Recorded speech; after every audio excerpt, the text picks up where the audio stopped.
என் பெயர் சமீர். நான் இந்திய சுதந்திர போராட்டத்தில் இஸ்லாமிய பங்கு என்ற தலைப்பில் பேச வந்துள்ளேன். நஹ்மதுஹு வ நுஸல்லி அலா ரசூலில் கரீம் அம்மா பஅத்.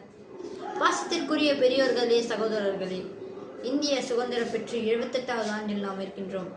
இந்த சுதந்திரம் நமக்கு சாதாரணமாக கிடைக்கவில்லை. மாறாக நிறைய நபர்களின் உயிர் மற்றும் பொருட்கள் தியாகத்தின் விளைவாக இந்த சுதந்திரத்தை நாம் பெற்றுள்ளோம். இதில் முஸ்லிம்களின் பங்கும் உள்ளது.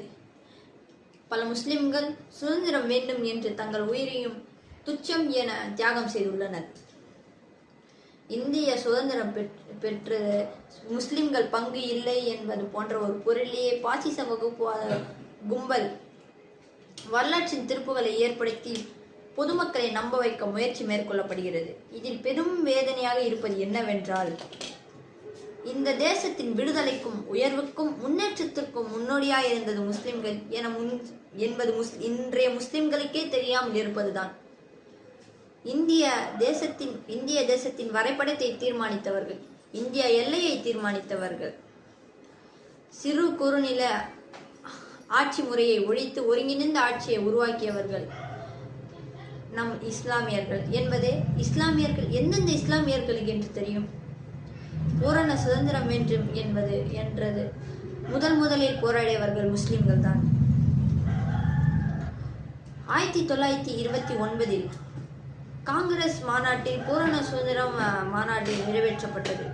1921 ஆங்கிலேயருக்கும் இந்தியா டெமினோக் அந்தஸ்து வழங்குவதாக, அதாவது ஆட்சியில் பங்கு வழங்குவதாக கூறியிருந்தார்கள். காங்கிரஸ் தலைவர்கள் இதை ஏற்க முன்வந்த சமயத்தில் நமக்கு பூரண சுதந்திரம் தான் வேண்டும், டெமினோக் அந்தஸ்து வேண்டாம் என்று போராடியவர் ஹசரத் மௌஹானி அவர்கள் தான். இதை மறக்க முடியுமா அல்லது மறுக்கவாவது முடியுமா? ஜாலியன் வாலாபாக் போரில் ஏற்பட்ட மரணங்களில் அதிக உயிரிழந்த நபர்கள் முஸ்லிம்கள் தான் என்பது வரலாற்றில் இருக்கின்றது. ஏவுகணையை கண்டுபிடித்து இந்திய போராட்டத்தை அடுத்த கட்டத்துக்கு எடுத்து கொண்டு சென்றவர் மாவீரன் திப்பு சுல்தான் அவர்கள். இதை மறுக்க முடியுமா? கேரளா மாப்பிள்ளைகள் 600 பேர் ஒரு பெட்டியில் கோவையில் சடலமாக வந்து விழுந்தது. இதையும் மறுக்க முடியுமா?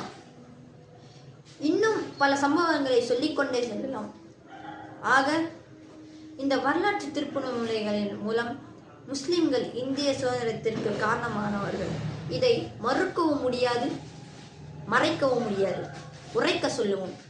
இந்தியா எங்கள் தாய்நாடு, இஸ்லாம் எங்கள் வழிபாடு என்று சொல்லி என் உரையை முடிக்கிறேன். அஸ்ஸலாமு அலைக்கும் வரஹ்மத்துல்லாஹி வபரகாத்துஹு.